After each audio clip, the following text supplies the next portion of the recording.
Hello and welcome to the Bourbon Bear, and unfortunately we have to have a Packers fan on the podcast in reference to today's game, the Bears versus the Packers at Soldier Field. So welcome Mike Magnuson to the pod. Well, thank you for having me on, Luke. It's an honor to be on here, and I'm excited to chirp the Bears a little bit today. Oh man, well my first question was going to be out the gates, how do you live with yourself living in Chicago and rooting for the definition of evil, but I just don't know how you do it. Well, to be honest, I wore this over here on the walk and on the L, and the fact that nobody said a single thing to me, I think that shows how low the Bears are doing right now. The morale is low. The city doesn't even care anymore. Well, I'll say to you guys wasted the prime Aaron Rodgers, only got one Super Bowl out of him, so, I don't even want to hear about this Packers mania shit we got going on here. But going into today, and I guess the NFC North as a whole on the year, very competitive division out the gates. So you had the Bears, you had the Lions, you had the Vikings, you had the Packers, all above 500 at week 6, and it really still is the best division in football. But now we're getting into the meat and bones of the NFC North grind, where we're going to have the Lions, the Vikings, the Packers, the Bears all playing each other in very short weeks. Right now, though, overall thoughts on the Packers thus far this year? Low floor, high ceiling. I mean, they were a better kicker away from arguably making the NFC Championship game last year. And this year, they should theoretically be better with more experience. However, they hurt themselves a lot. Shoot themselves in the foot all the time with untimely turnovers, pre-snap penalties, poorly timed drops and special teams gaffes. So they're still the youngest team in the NFL, so they could lose to anybody, but at the same time, when they're on, they could beat anyone as well. Well, I mean, they're going to lose today. That's a fact. We'll get into that in a minute. But right now, the Packers sit at 3rd in the NFC North. The Bears at number 4. Again, going to be a tight division race as we go on. I think the Vikings have shown a number of cracks in what's going on with them. I mean, Justin Jefferson, fantastic receiver. It's more of, can that defense continue to play at the level they've played? But you look at Detroit, and Detroit has been a powerhouse in the NFL. A lot of people have them going to the Super Bowl. Again, they just came to Lambeau and beat the crap out of you because you guys suck in your Packers, so that was great. But overall, what do you think about Detroit, though, and just how they've built this team? Well, I mean, I think regular season-wise, they're the best in the NFC, probably the best in the NFL overall as far as the regular season goes. But do you trust Jared Goff to win a game for you if you need him to? I mean, he just threw a number of interceptions in the most recent games. So even though they're the best team in the regular season, if the Packers were to play them in the playoffs, I wouldn't be that scared of them. I would still be more afraid to play a team like the Chiefs. Even though the Chiefs have looked like they've had a lot of close calls, I still would rather play the Lions than the Chiefs. So that's why I think you brought the point of, are they the best team in the NFL right now? And I don't think the Chiefs are. I mean, they've narrowly escaped several games, and even the Denver game was almost like, how the hell did they win that? I don't buy the Chiefs' staying power at this point. I know you have Patrick Mahomes, who's a miracle in the playoffs. The Bills look really good in the AFC, though. I mean, the AFC, what is that, East has just been a shamble. Everyone thought Aaron Rodgers and the Jets would be good. I know he's a Packer, so you probably love him, but no, he sucks. But I just don't think any team on paper beats Detroit on paper.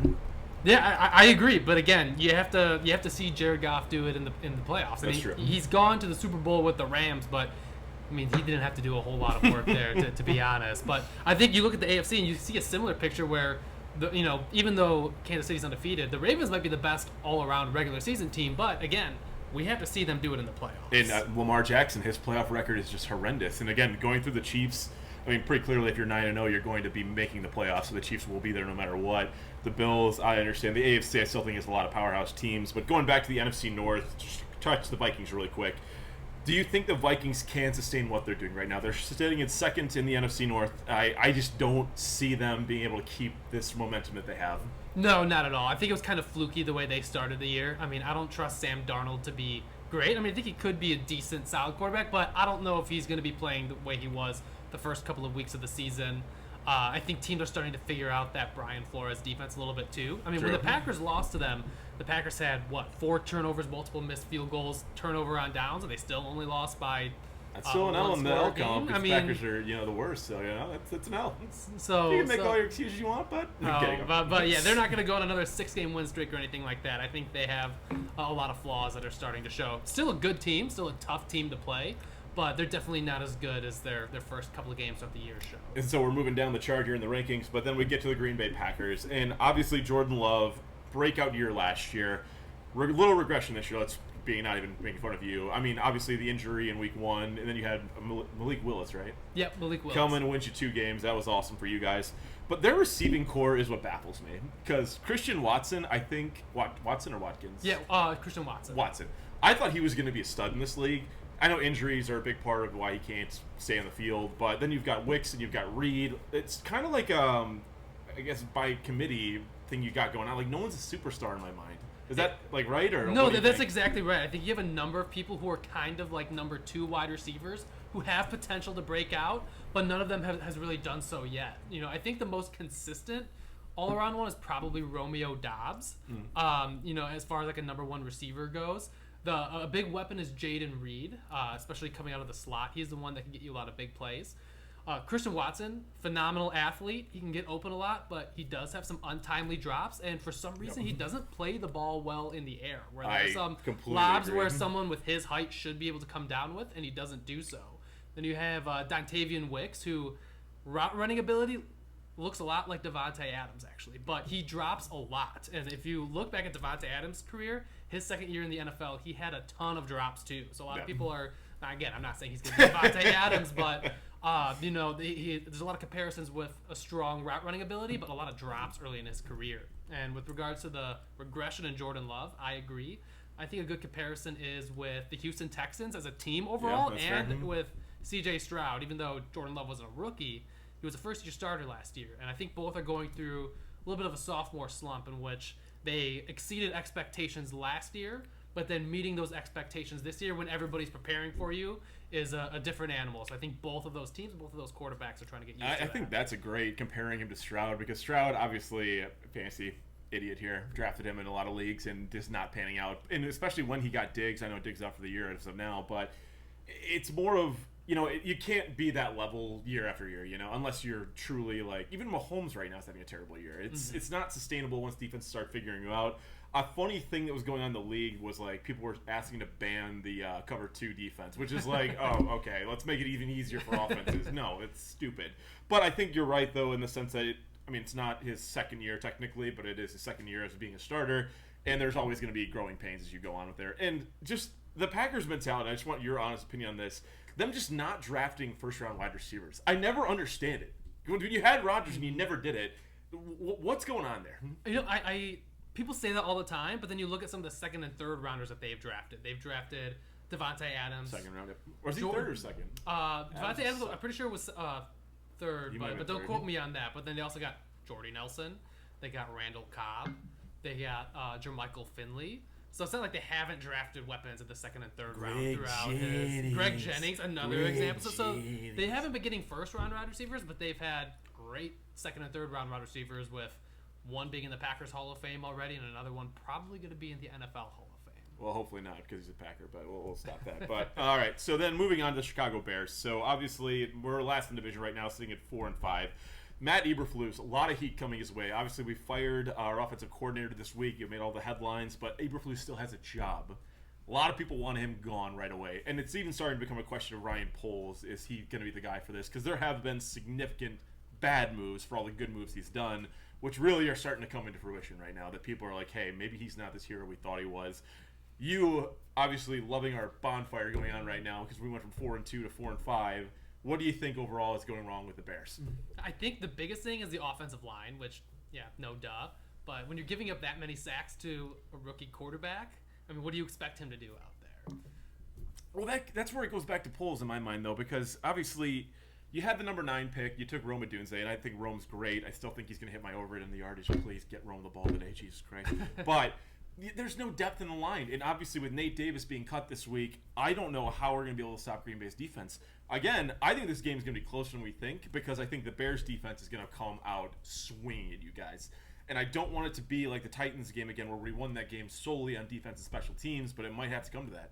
No, and I agree with you. I think it's going to be a lot closer than what people are expecting for a number of reasons. One, it's the NFL. It's a week-to-week league. And teams aren't just going to look that bad from week to week. You know, like even look at Carolina, where they just came out and won 2 games in a row. Mm-hmm. I don't think the Bears would sustain, or really any NFL team would really sustain looking this pathetic for this long. Also, the Packers are pathetic. The Packers are 2-3 after the bye with Matt LaFleur. And like I said earlier, they shoot themselves in the foot a lot, and they got their teeth kicked in by the Detroit Lions. That should have been a wake-up call for them to get everything fixed, but they had a bye last week. So I don't know if that wake-up call sticks as much when everybody goes on vacation for a week and then comes back to work. Well, and especially coming to Soldier Field, I mean, it's hostile territory, and I know with Aaron Rodgers and the young Jordan Love career playing at Soldier Field, not been the best for the Bears. But they really need to turn this around, and this is really going to be a wake-up call for the Bears in my mind.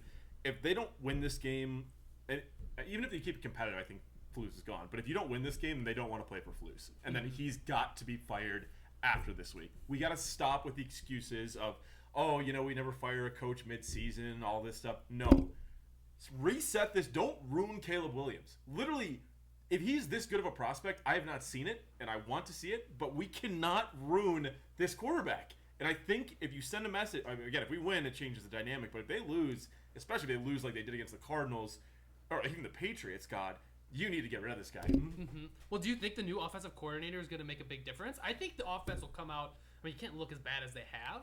I think they're going to come out with a little bit more juice today. And the Packers have two questionable players in the secondary. Jair Alexander, their best cornerback, and He's then also questionable as in he's like he injured? might not play. Oh, yeah. really? I did not know that. And so they I don't know if he's going to play yet. It looked like he practiced recently, but they also just brought up another corner from the practice squad. And then one of their rookie safeties who's been really good, Evan Williams, is also questionable. So if you have some secondary players out and the Bears come out with a little bit of extra juice with the new offensive coordinator, I do think this is going to be closer than some people think. So to that point, though, about us having a new offensive coordinator, I think it's going to be a temporary jolt. So maybe it's a 1 week pulse check, and they'll come out swinging. But Keenan Allen even said that Waldron himself was just too nice of a guy. He wasn't, the hey, get your ass to work. Sounds like this guy's better at it, so I'm hoping that's the case, and they're going to want to play for him.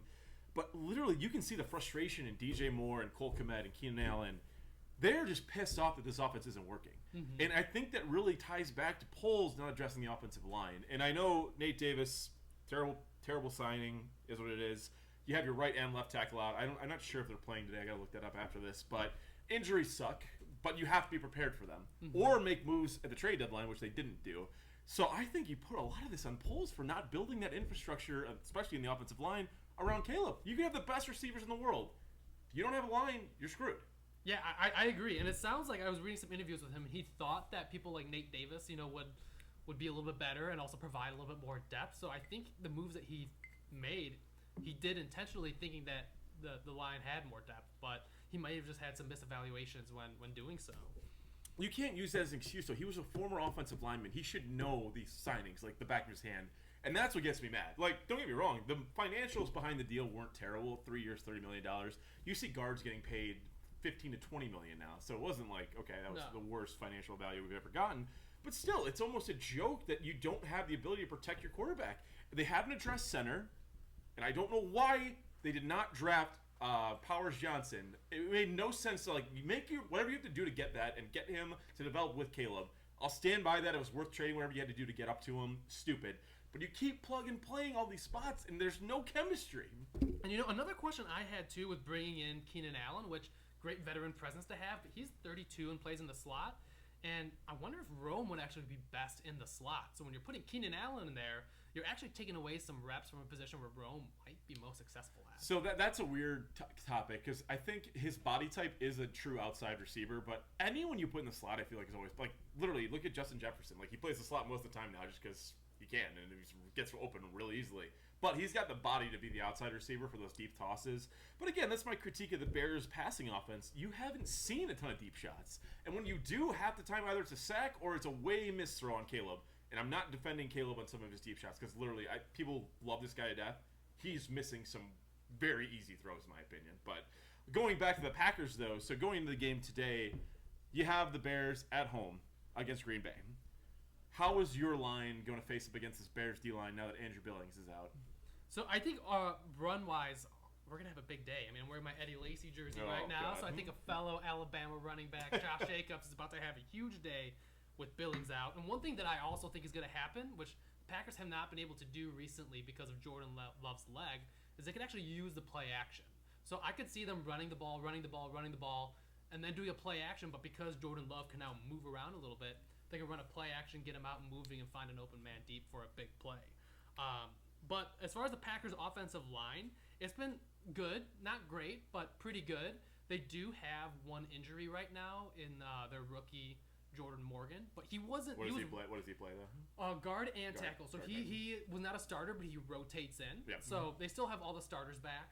Against the Lions, the center was injured, Josh Myers, and there were some fumbles with the snaps and multiple issues with the snaps throughout that game in the rain, but they got Josh Myers back and playing. So all the starters are back, just a little bit less depth on the offensive line today. So I'll tell you the one thing, and this is no spoiler alert, but the way you're going to beat the Bears, you run the ball.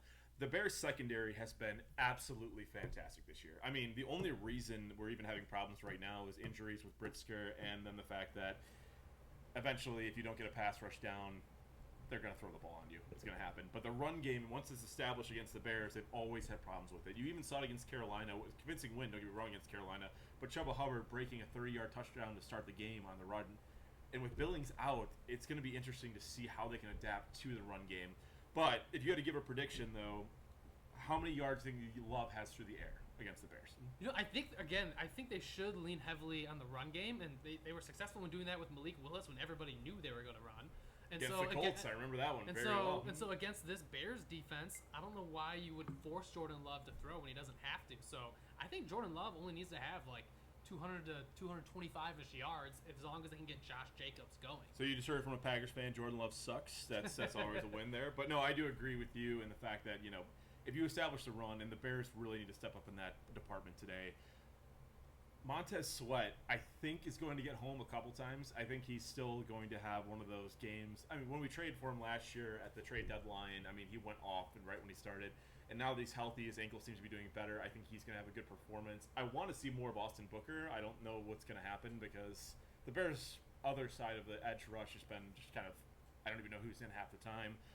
But if your line holds up, I mean, you really don't even need to have Love throwing the ball too much. My question is, though, you have the Packers offense, which is known for being great. This year, we've talked about earlier, it's been a little bit in a regression. The run game, I wouldn't say has regressed at all. I think